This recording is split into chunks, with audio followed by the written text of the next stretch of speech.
For months, I'd been patient with the HOA next door. I'd watched them complain about unsightly barns, noisy cows, and dust clouds from my tractors, all while their landscapers used my private road as a shortcut to their fancy office complex. But patience, like diesel fuel, eventually runs dry. One Friday morning, I woke up to a thunderous clang clang clang. Thought maybe one of my bulls broke the fence again. Nope. When I stepped outside, I saw 5 massive shipping containers lined up across my driveway like a steel wall.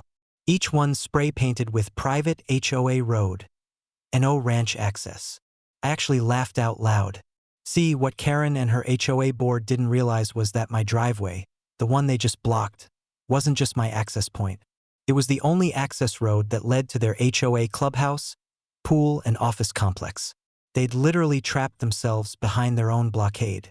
I got in my pickup, drove down to the edge of the containers, and found a big sign zip-tied to the fence. By order of HOA management. Ranch traffic prohibited.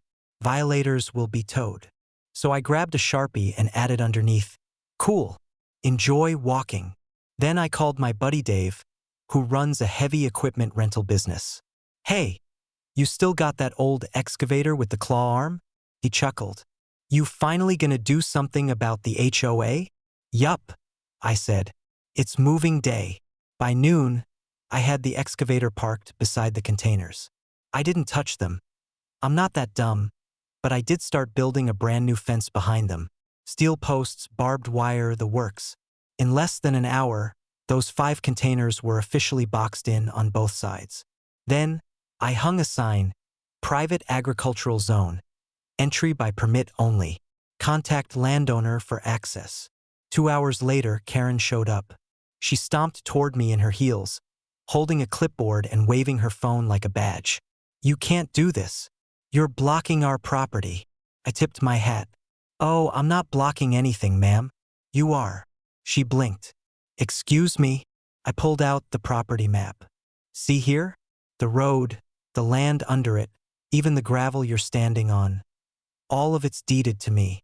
Your HOA clubhouse? It's landlocked.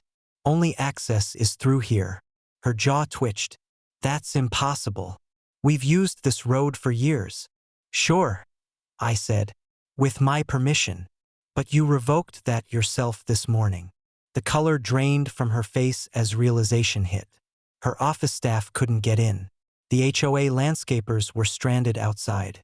Even the garbage truck couldn't reach their dumpsters. The next morning, I sat on my porch with a cup of coffee and watched the parade of frustrated HOA board members show up on foot, carrying laptops, paperwork, and folding chairs as they tried to host their meeting in the middle of the road. A news drone even flew overhead. Local reporters were loving the story. HOA blocks Ranch Road. Accidentally cuts off its own office. Sheriff confirms rancher owns all access rights. I couldn't have written it better myself. A few days later, Karen showed up again, this time with a city official and a lawyer in tow. She was fuming. "We're demanding immediate removal of those barriers. We have business to conduct." I smiled. "And I'm happy to provide a commercial access lease. $10,000 a month." The lawyer blinked. $10,000. Yep. Standard private easement rate for heavy use. You folks like rules, right? I'm just following them. Karen nearly exploded. "This is extortion."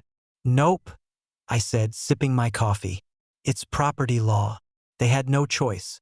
The HOA signed a 6-month access agreement while they explored alternate routes. Spoiler, there were none. The nearest alternate road would have required them to bulldoze through 2 miles of wetlands, a federal violation. By the time the dust settled, the HOA had paid me over $60,000 in access fees. They never blocked my driveway again. And just to drive the point home, I painted a message across the containers before I finally had them hauled off. "Private property. Trespassers pay rent."